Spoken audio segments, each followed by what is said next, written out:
Chapter 15. The Beach. There were footprints along the beach of the mysterious island that changed, the small getting slightly bigger. Fang was 10, Claw was 9, and Star was 8.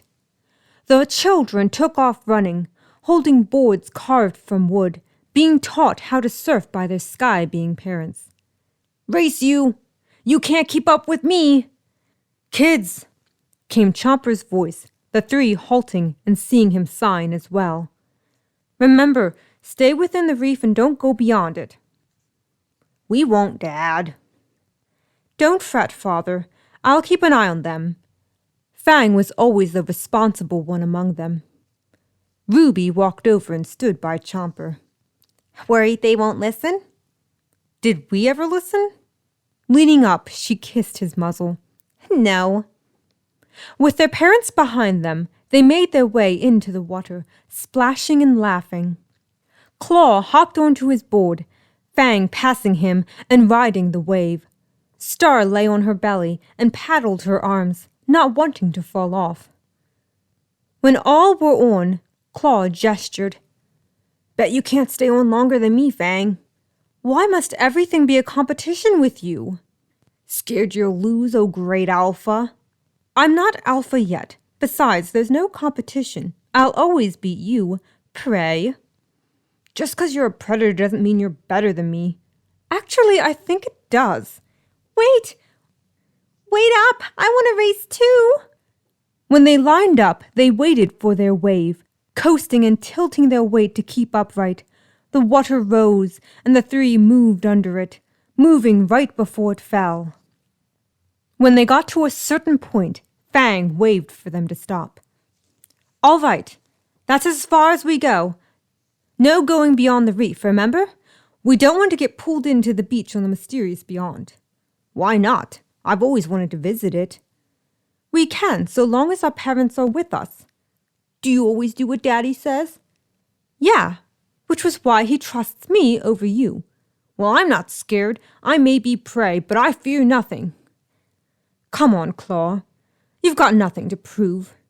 "Easy for you to say. Besides, Star wants to see beyond the reef. Right, Star?" "Well, it would be nice. Plus, what our parents won't know won't hurt us, right?" "See, 2 out of 3. "Well, a short time can't hurt." "Yeah, exactly." They made their way past the reef, seeing the waves were bigger and more fun to ride, approaching the beach in no time. "See, this was a good idea." "We're still not home yet, so don't get too excited." They stood on their boards, seeing the water rise and wrap around them, each one trying to stay ahead and make it out on the far side. When the wave fell, they went back around to catch the next one, Fang taking the lead. The wave brought them to the beach, all climbing out to explore. "See, no harm, no foul." Claw dug his board into the sand, climbing the ridge. "Wow, you guys gotta see this." They joined him, seeing the mysterious beyond in the distance, just on the horizon. "Amazing to think our parents used to explore out there." "Why shouldn't we?" "Claw, you promised not too far." "We'll be fine. I got my weapons, you have your skills, and Star has powers. What could go wrong?" "Everything could go wrong." "I'm curious to see a tiny bit of it," Star put in. "Please, Fang, we'll be quick, please." Fine. But one smell of danger and we leave." "I can agree to that." The three left the boards along with their footprints, heading away from the beach, the land path, and the island. On the island, Chomper walked out to see if he could spot the children. Holding a curious expression, he got a bad feeling. "Hey, boss, you okay?" "The kids, have you seen them?" "I'm sure they're fine."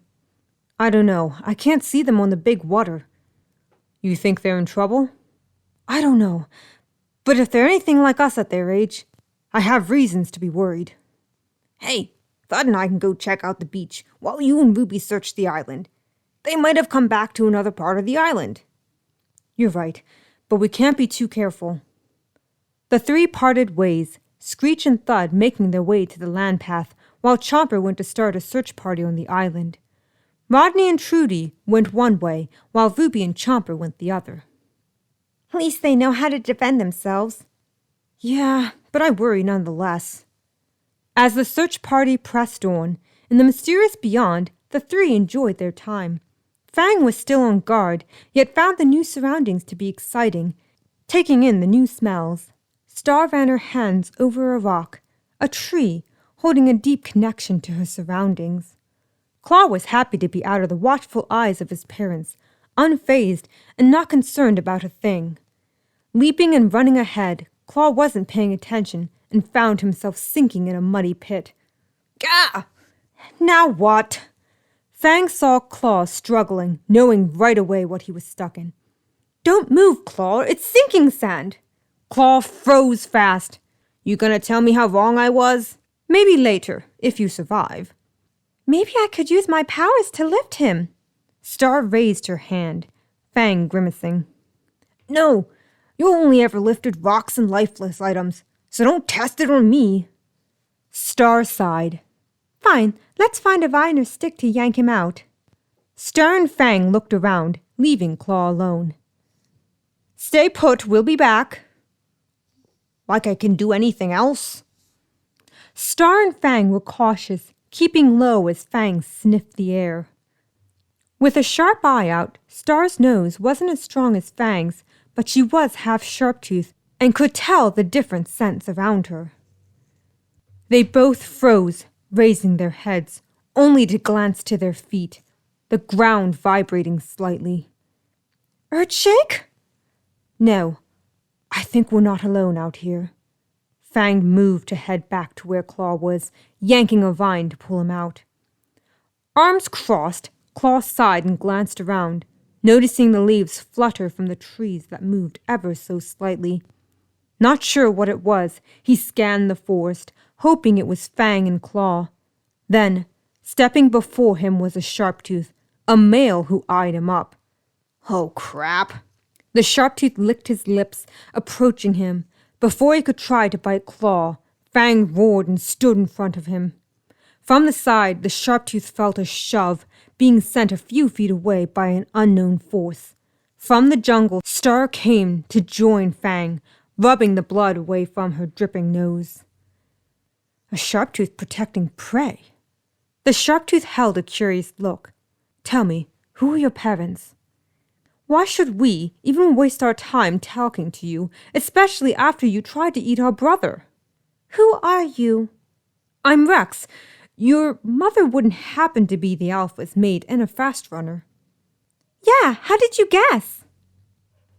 What are they saying? Claw asked, seeing neither signed.